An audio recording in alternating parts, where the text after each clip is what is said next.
अध्याय 3 कर्म योग। कर्म का योग। इस अध्याय में श्री कृष्ण कर्मयोग या कर्मयोग की व्याख्या करते हैं। वे अर्जुन को समझाते हैं कि कोई भी व्यक्ति एक क्षण के लिए भी कर्म किए बिना नहीं रह सकता। अपने स्वभावगत गुणों से बंधे हुए सभी प्राणी हमेशा किसी न किसी कार्य में लगे रहते हैं। श्रेष्ठ वे लोग हैं जो कर्मयोग का अभ्यास करते हैं और बाह्य रूप से अपने उत्तरदायित्वों को पूरा करने के लिए लगन से काम करते रहते हैं, लेकिन आंतरिक रूप से वे उनसे अनासक्त रहते हैं। हालांकि पाखंडी लोग बाह्य रूप से त्याग प्रदर्शित करते हैं, लेकिन आंतरिक रूप से अपनी इंद्रियों के विषयों में लगे रहते हैं। श्री कृष्ण कहते हैं कि सभी जीव भगवान की रचना का अभिन्न अंग है और उन्हें अपनी भूमिकाएं और जिम्मेदारियां निभानी होती हैं। वेदों में स्वर्ग के देवताओं को प्रसन्न करने के लिए यज्ञ करने का निर्देश दिया गया है, जो बदले में भौतिक लाभ प्रदान करते हैं। इन यज्ञों से वर्षा होती है, जो पृथ्वी पर जीवन के निर्वाह के लिए खाद्यान्न उत्पादन में सहायता करती है। जो लोग केवल अपनी इंद्रियों के सुख के लिए जीते हैं और इस चक्र में अपनी जिम्मेदारी स्वीकार नहीं करते हैं, वे पापी हैं और व्यर्थ जी रहे हैं। हालांकि श्री कृष्ण कहते हैं कि जब कार्य या निर्धारित कर्तव्य भगवान के प्रति दायित्व के रूप में किए जाते हैं, तो उन्हें भी यज्ञ माना जाता है। फिर वे बताते हैं कि बाकी मानव जाति के विपरीत प्रबुद्ध आत्माएं अपनी शारीरिक जिम्मेदारियों को पूरा करने के लिए बाध्य नहीं हैं। वे आत्मज्ञान में स्थित होते हैं और आत्मा की उच्चतर जिम्मेदारियों को पूरा करते हैं। हालांकि वे अपने सामाजिक कर्तव्यों का परित्याग नहीं करते, क्योंकि इससे उन आम लोगों के मन में वैमनस्य पैदा हो सकता है जो प्रेरणा के लिए उनसे प्रेरणा लेते हैं। इसलिए बुद्धिमान व्यक्ति बिना किसी व्यक्तिगत उद्देश्य के केवल दूसरों के लिए अनुसरण करने के लिए अच्छे उदाहरण प्रस्तुत करने के लिए काम करना जारी रखते हैं, अन्यथा अज्ञानी व्यक्ति अपने निर्धारित कर्तव्यों को समय से पहले ही छोड़ सकते हैं। श्री कृष्ण ने प्रबुद्ध राजा जनक का एक ऐसा ही उदाहरण दिया है, जिन्होंने एक आदर्श राजा और पिता के रूप में अपने सांसारिक कर्तव्यों का पालन किया। फिर अर्जुन श्री कृष्ण से पूछते हैं कि लोग पाप क्यों करते हैं, चाहे वे न चाहते हुए भी, मानो किसी बल के द्वारा। भगवान कृष्ण समझाते हैं कि केवल वासना ही पापी सर्वभक्षी शत्रु है। जिस प्रकार धुएं से ढकी हुई आग या धूल से ढका हुआ दर्पण, उसी प्रकार इच्छा व्यक्ति के ज्ञान को ढक लेती है और बुद्धि को भ्रमित कर देती है। अंत में श्री कृष्ण अर्जुन को सलाह देते हैं कि इंद्रियों, मन और बुद्धि को नियंत्रित करके व्यक्ति इच्छा नामक इस शत्रु को मार सकता है, जो पाप का अवतार है। अर्जुन ने कहा, हे जनार्दन, यदि आप ज्ञान को कर्म से श्रेष्ठ मानते हैं, तो फिर आप मुझे ये भयंकर युद्ध करने के लिए क्यों कह रहे हैं? आपकी अस्पष्ट सलाह से मेरी बुद्धि भ्रमित हो गई है। कृपया मुझे वह एक मार्ग बताएं, जिससे मैं सर्वोच्च कल्याण प्राप्त कर सकूं। भगवान ने कहा, हे निष्पाप, आत्मज्ञान की ओर ले जाने वाले दो मार्ग मैंने पहले ही बता दिए हैं। ज्ञान का मार्ग जो चिंतन की ओर प्रवृत्त है उनके लिए, और कर्म का मार्ग जो कर्म की ओर प्रवृत्त है। केवल कर्म से विरत रहने से न तो कोई कर्मफलों से मुक्ति प्राप्त कर सकता है, न ही केवल भौतिक त्याग से ज्ञान की पूर्णता प्राप्त कर सकता है। ऐसा कोई नहीं है जो एक क्षण के लिए भी बिना कर्म किए रह सके। वस्तुतः सभी प्राणी अपने अपने गुणों, 3 गुणों के कारण कर्म करने के लिए बाध्य होते हैं। जो लोग बाह्य कर्मेंद्रियों को रोककर मन में इंद्रिय विषयों का चिंतन करते रहते हैं, वे निश्चय ही अपने को धोखा देते हैं और उन्हें पाखंडी कहा जाता है। परंतु हे अर्जुन, जो कर्मयोगी अपनी ज्ञानेंद्रियों को मन के द्वारा वश में रखते हैं और कर्मेंद्रियों को आसक्ति रहित होकर कर्म में लगाते हैं, वे निश्चय ही श्रेष्ठ हैं। अतः तुम्हें अपने निर्धारित वैदिक कर्तव्यों का पालन करना चाहिए, क्योंकि कर्म से श्रेष्ठ है। कर्म बंद करने से तुम्हारा शारीरिक भरण पोषण भी संभव नहीं होगा। कर्म को भगवान के लिए यज्ञ मानकर करना चाहिए, अन्यथा कर्म इस भौतिक संसार में बंधन का कारण बनता है। इसलिए हे कुतिपुत्र, भगवान की संतुष्टि के लिए फल की आसक्ति से रहित होकर अपने नियत कर्मों का पालन करो।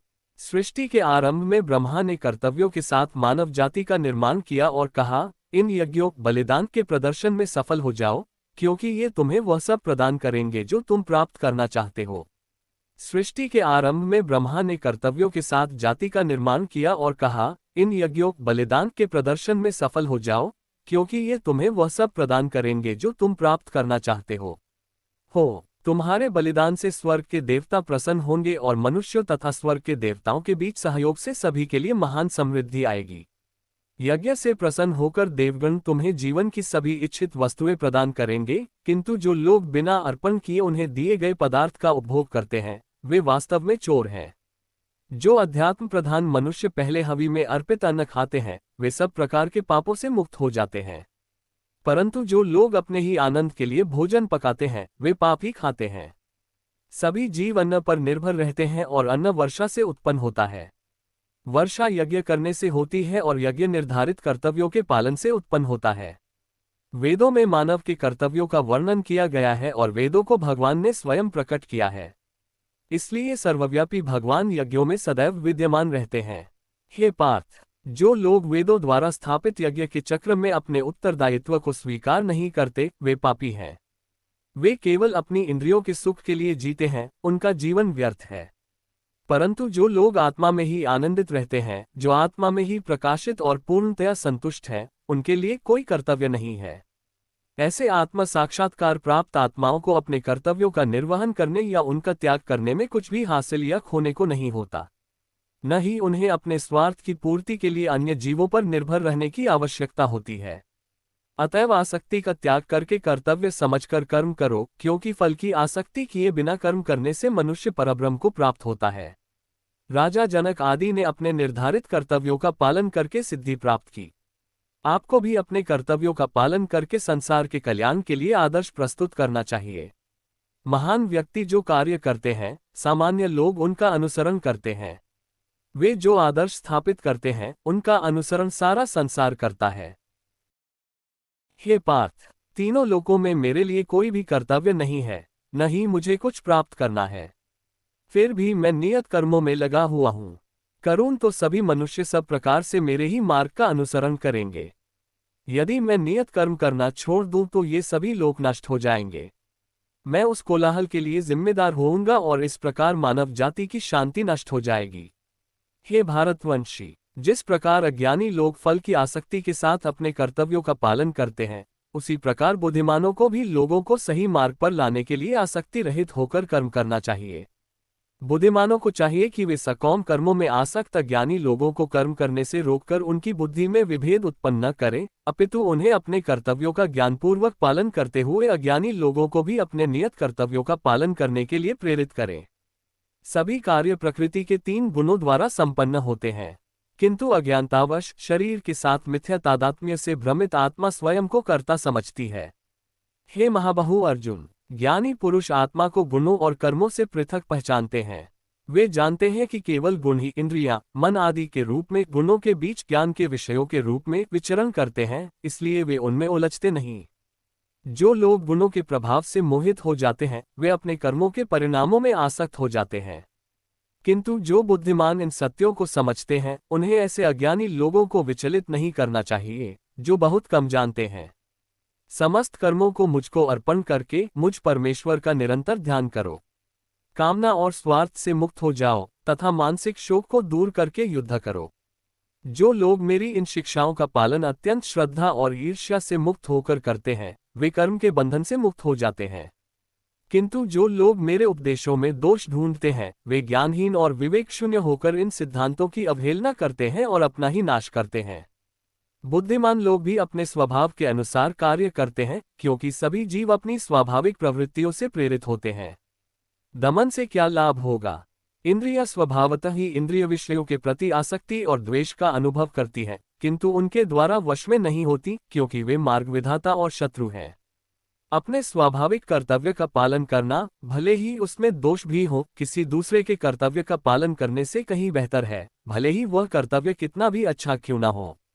वास्तव में अपने कर्तव्य का पालन करते हुए मर जाना किसी दूसरे के मार्ग पर चलने से बेहतर है, जो कि खतरों से भरा है।